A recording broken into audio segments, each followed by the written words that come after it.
Naptown Tuner here. As promised, here's another follow-up video on these clutches. It's a different video talking about different things, and I got to put a different topic on it because people search for different things like that. So what I have here is the South Bend performance clutch that I just unboxed in my last video. Directly to the right of this is this is for a 2.0T A4 engine, 4-cylinder.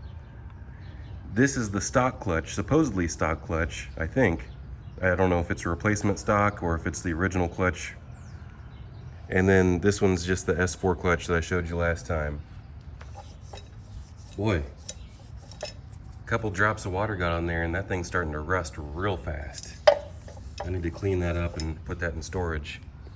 You gotta keep that surface nice, that fresh surface. But this right here is the clutch disc, and we're going to compare the disc material. We're going to look at the springs. We're going to look at the dual mass flywheels. So first, let's take a look at the disc itself. This one is showing wear because, well, it's not completely worn out. I've had them all the way worn out, so much so that the car doesn't even move with the clutch anymore. I've even destroyed them with dumping the clutch. I've worn them out naturally, pretty much every scenario. So the lines are pretty much gone here. What I'm talking about is these lines right here. And I would say that's probably the wear limit line. I've never really looked at the data on that. Someone can tell me.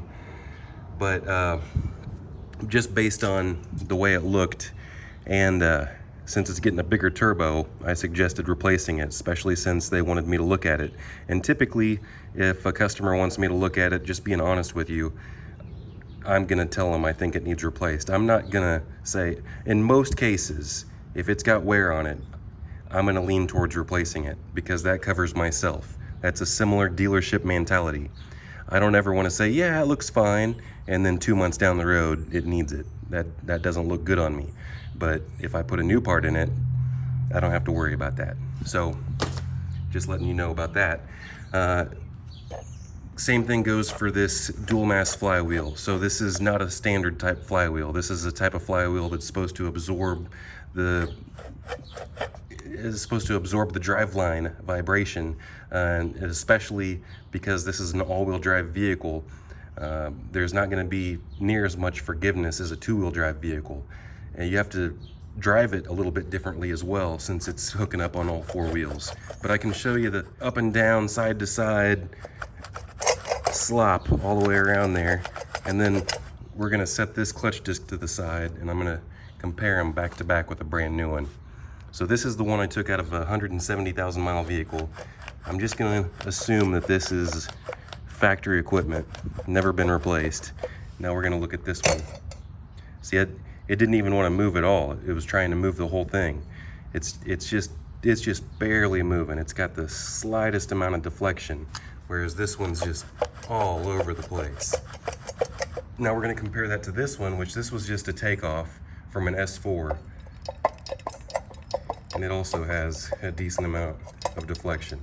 But this could have very well been the stock pressure plate, or I'm sorry, dual mass flywheel.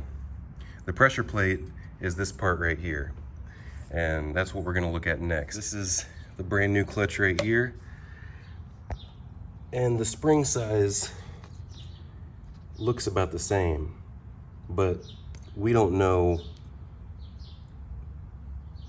the load that those, I'm assuming that the springs are probably a little bit stiffer because this stock, what I'm assuming is stock, has got an Audi symbol on there, has an inside spring as well. I don't know if the camera's gonna pick that up, but this one's got an inside and outside spring. And this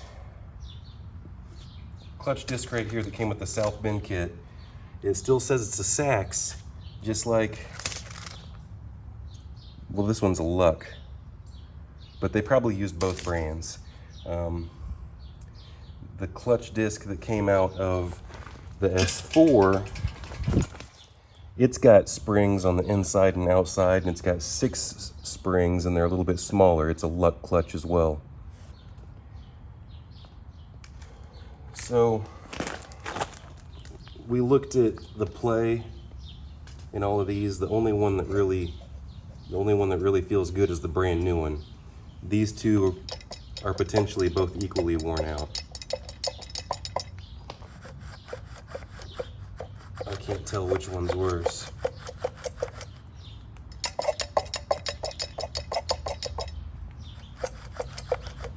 But I know that this one's gonna have plenty of happy miles left in it. This is the new style throwout bearing, or revised aftermarket type bearing. It's got a flush metal plate on it so that the teeth in here don't dig in to this bearing. Now, these bearings have a plastic face to them, and the teeth dig into this plastic and create indentations. Now, I can't remember exactly what the scenario was, but I remember removing a clutch and reinstalling it without replacing this bearing, and the teeth did not line up properly. It's impossible to line the teeth back up in their indentations.